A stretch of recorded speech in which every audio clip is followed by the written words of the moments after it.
नमस्कार स्टूडेंट्स, इस वीडियो में हम आपके बीच लेके आए हैं कक्षा 12 बायोलॉजी के पेपर में पूछे जाने वाले 15 ऐसे सबसे महत्वपूर्ण बहुविकल्पी प्रश्न लेके आए हैं।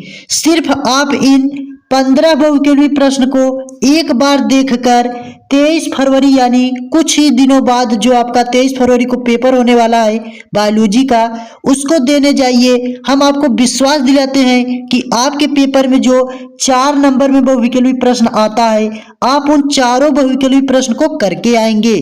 तो चलिए वीडियो को स्टार्ट करते हैं और एक एक बहुविकल्पी प्रश्न को देखते हैं जो आपके लिए वेरी वेरी मोस्ट इंपॉर्टेंट है। तो चलिए देखते हैं।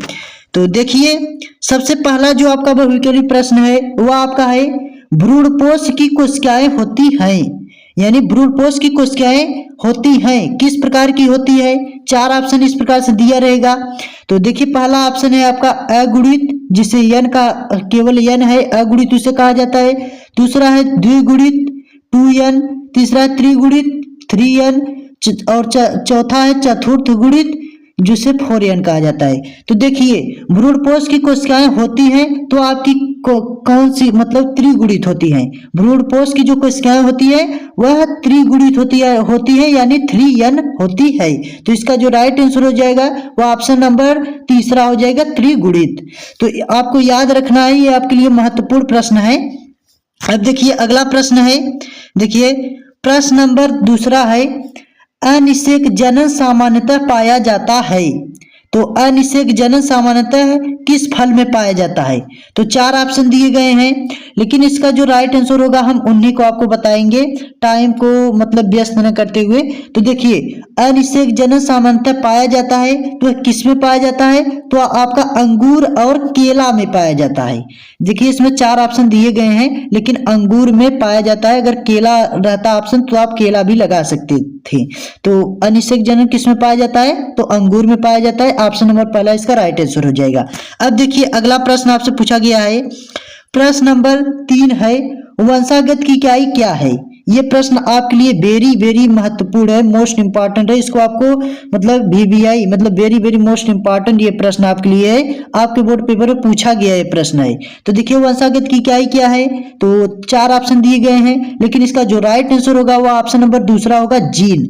वंशागत की जो इकाई होती है वो क्या होती है, जीन होती है वंशागत की इकाई।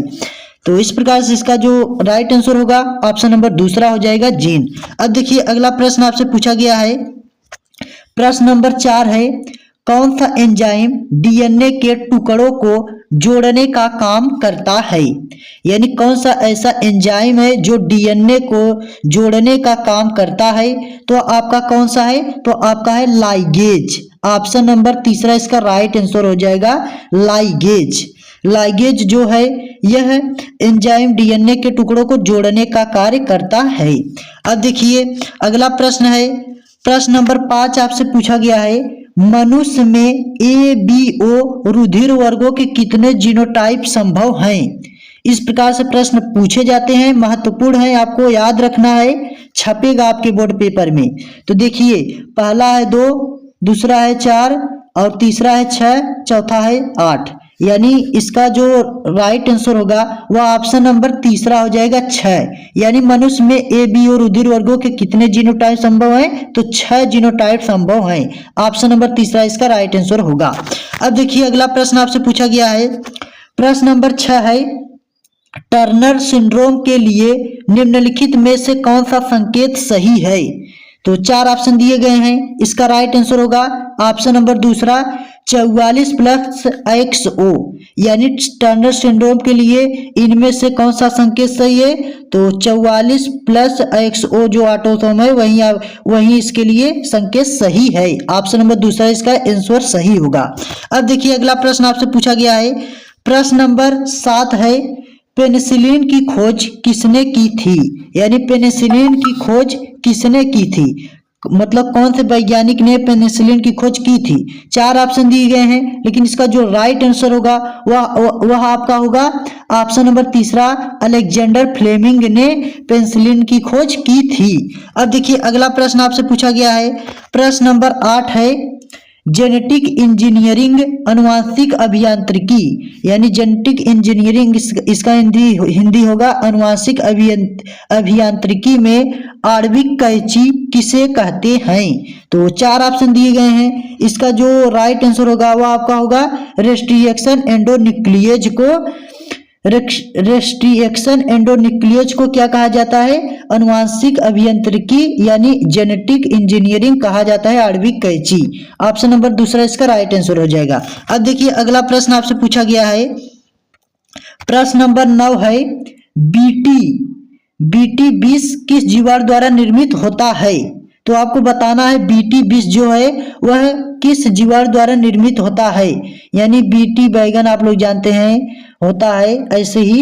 तो बीटी 20 जो जीवाणु होता है वह किससे निर्मित होता है, किस जीवाणु द्वारा निर्मित होता है। तो 4 ऑप्शन दिए गए हैं, इसका जो राइट आंसर होगा वह ऑप्शन नंबर दूसरा हो जाएगा, बैसिलस थूरिनजिएंसिस द्वारा ये जो बीटी 20 जीवाणु है यह निर्मित होता है।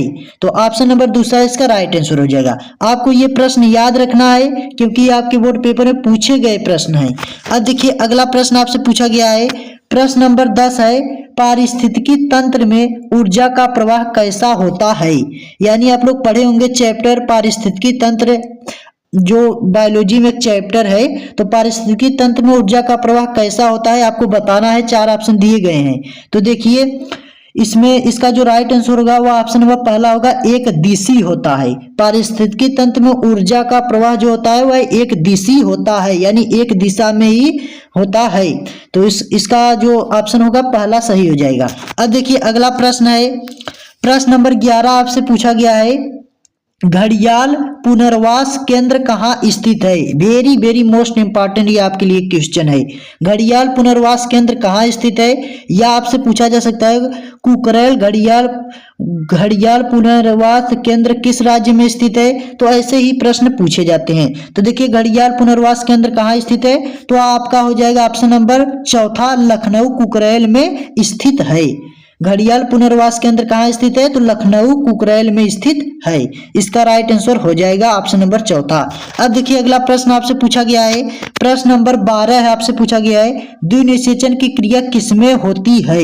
यानी द्विनिषेचन की जो क्रिया होती है वह किस पौधे में होती है। 4 ऑप्शन दिए गए हैं, देखिए पहला है शैवाल में, दूसरा है कवक में, तीसरा है आवृतबीजी पौधे में और चौथा है अनावृतबीजी पौधे में। तो देखिए द्विनिषेचन की क्रिया जो होती है वह आपकी आवृतबीजी पादप पौधे में होती है। ऑप्शन नंबर तीसरा इसका राइट आंसर हो जाएगा।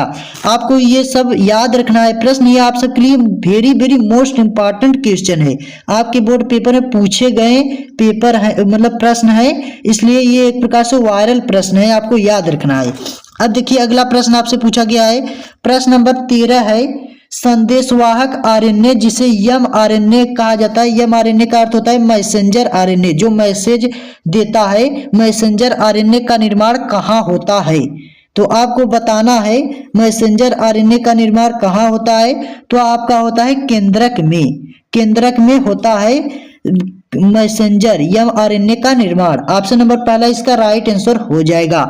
अब देखिए अगला प्रश्न आपसे पूछा गया है, अगला प्रश्न है प्रश्न नंबर 14 है, आपसे पूछा जा रहा है, टेस्ट ट्यूब बेबी और जिसे हिंदी में परखनली शिशु कहा जाता है में निषेचन कहाँ होता है। तो 4 ऑप्शन दिए गए हैं, लेकिन इसका जो राइट आंसर हो जाएगा वह आपका कौन सा हो जाएगा, तो आपका हो जाएगा परखनली के अंदर। ऑप्शन नंबर तीसरा इसका राइट आंसर हो जाएगा, परखनली के अंदर होता है कौन, टेस्ट ट्यूब बेबी परखनली शिशु में निषेचन की क्रिया मतलब होती है परखनली के अंदर। ऑप्शन नंबर तीसरा इसका राइट आंसर हो जाएगा। ये भी आपके लिए महत्वपूर्ण प्रश्न है, इसको भी आपको याद रखना है। अब देखिए अगला प्रश्न जो आपसे पूछा गया है, प्रश्न नंबर 15 आपसे पूछा गया है, विश्व जनसंख्या दिवस कब मनाया जाता है। 4 ऑप्शन दिए गए हैं, इसका जो राइट आंसर हो जाएगा वह आपका हो जाएगा ऑप्शन नंबर दूसरा, 11 जुलाई को विश्व जनसंख्या दिवस मनाया जाता है। तो इस प्रकार से इसका जो राइट आंसर हो जाएगा वह ऑप्शन नंबर दूसरा हो जाएगा 11 जुलाई। तो दोस्तों तो स्टूडेंट्स ये रहे आपके लिए 15 ऐसे सबसे महत्वपूर्ण बहुविकल्पी प्रश्न। अगर आप इन 15 बहुविकल्पी प्रश्न को, इन जो मैं 15 बहुविकल्पी प्रश्न आपको बताया, इन 15 बहुविकल्पी प्रश्न को आप तैयार कर लेते हैं, देख लेते हैं 23 फरवरी से पहले, तो मैं आपको विश्वास दिलाता हूं कि आप पूरे प्रश्न करके आएंगे। यानी आपके बोर्ड पेपर में जो 4 प्रश्न पूछे जाते हैं, आप उन चारों प्रश्न को करके आएंगे। तो अगर आपको स्टूडेंट्स ये वीडियो अच्छी लगी हो तो प्लीज एक लाइक कर देना, चैनल को सब्सक्राइब कर लेना और अपने दोस्तों तक शेयर कर देना। तो मिलता हूं नेक्स्ट टॉपिक लेके, तब तक के लिए जय हिंद, वंदे मातरम।